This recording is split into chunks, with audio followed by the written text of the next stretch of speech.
But the Merab fight was crazy because I was there. I thought for sure he had Merab out in that first round. It looked close to being stopped. I was there. It was really close to be stopped.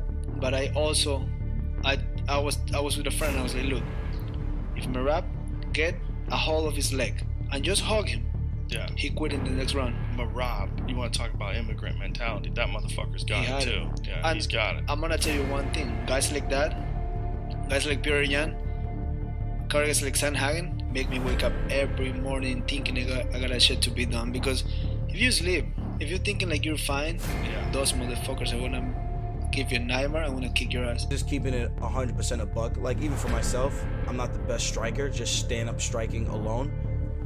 But with the wrestling, I could blend it in well. And I think that's the same category that Merab is in. He blends it in well, and I think that's what makes him more dangerous in a fight like this. But then again, if he gets into a firefight with Jose Aldo, we know Jose can crack. We know he has a much bigger reach than Merab, and we know he has solid jiu-jitsu if he can get on your back, but we also know when he uses his grappling, he gets tired a lot faster. So it's a good fight stylistically because it could go either way really, really quick.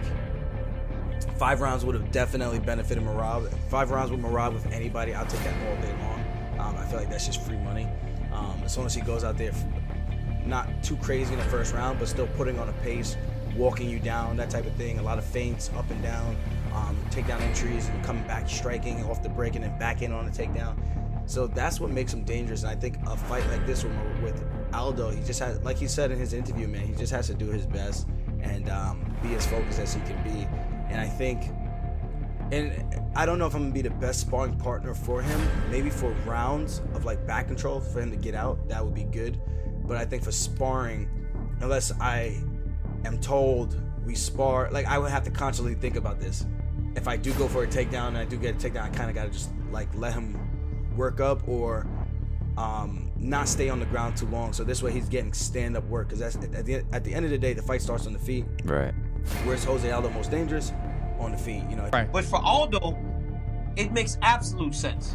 It's like, give me the next best guy that, knowing if I beat him, there is no denying, because now he has beaten Chito Vera, who looked phenomenal against Frankie Edgar. Yep. He has beaten Pedro Munoz, who's fighting against Dominic Cruz this weekend. And now he has beaten Rob Font. Rob Font. This is what a legend Jose Aldo is, man. Crazy. If he could keep up with Merab, God bless him. I mean, he's been around forever, you know what I mean? But yeah, you at least got to start calling him Jose, I think, in the lead up to this fight. At least give him the respect of calling him No, the guy, one of my favorite fighters, Jose Aldo. So, you know. Living legend. And with respect to Ken Flo, I think Merab's getting a better version, you know, so. I don't know about that. Dude. I don't know about he's getting a smarter. He's getting a guy that's adjusted to where he's at in his career for sure, and he looks like he's fighting very, very smart. You know, not as reckless. Not that he was reckless, but he went for some. You know, he has some crazy highlight knockouts. But Kenny, I think, got him in his prime. Yeah, I think probably in his physical prime, but I do think there's aspects of Aldo's game that are more technical. Yeah, without a doubt. You know, he's obviously the experience factor is without insane that he has now.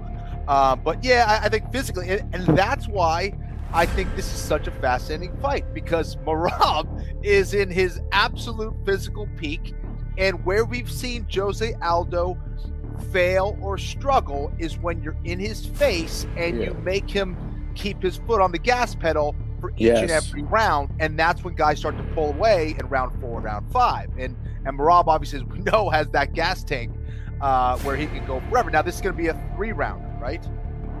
This is going to be a 3 I think I heard 3 rounds. Yeah. Okay. Yeah. So 3-rounder. So, but still, Merab can keep a pace, which is just ridiculous, that very few people in the world can keep.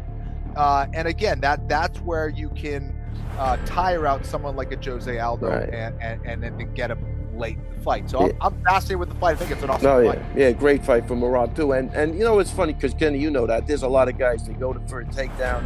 If they have to expend energy, they just back out. They don't want to expend the energy. This is a guy that just doesn't give a shit.